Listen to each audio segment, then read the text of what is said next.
Hello and welcome to ICEC 2022. We're here with Dr. Nick Allott, and he will tell us a bit more of what are the good practices for cybersecurity in cities.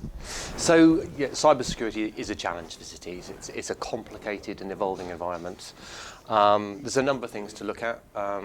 NCSC, the National Cybersecurity Centre, has recently published a set of best practices and guidelines. That's a good starting point.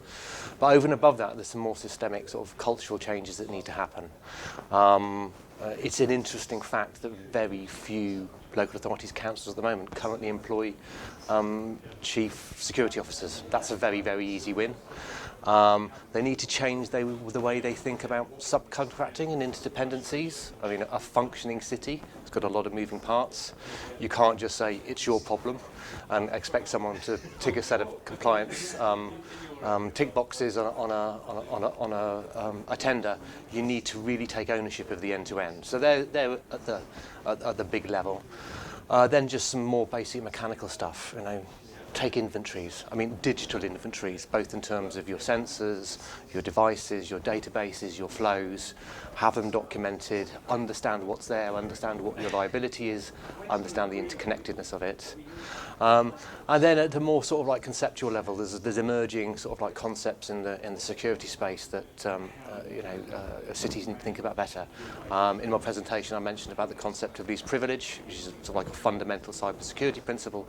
But really, this is the type of thinking that needs to be built in the entire information processing guidelines. So when you transact, whether with another organisation or an individual, make sure you only take the information you need to do the thing that you're trying to do.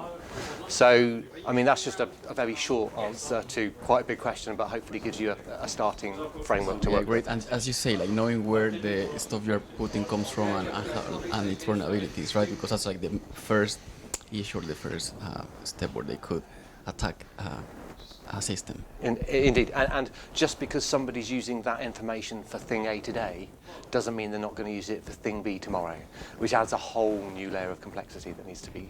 When you said that, it made sense, and it was something that probably we don't know. You put all the data in one place and it's like a huge risk there. Indeed, yeah. Thank you very much. Thank you.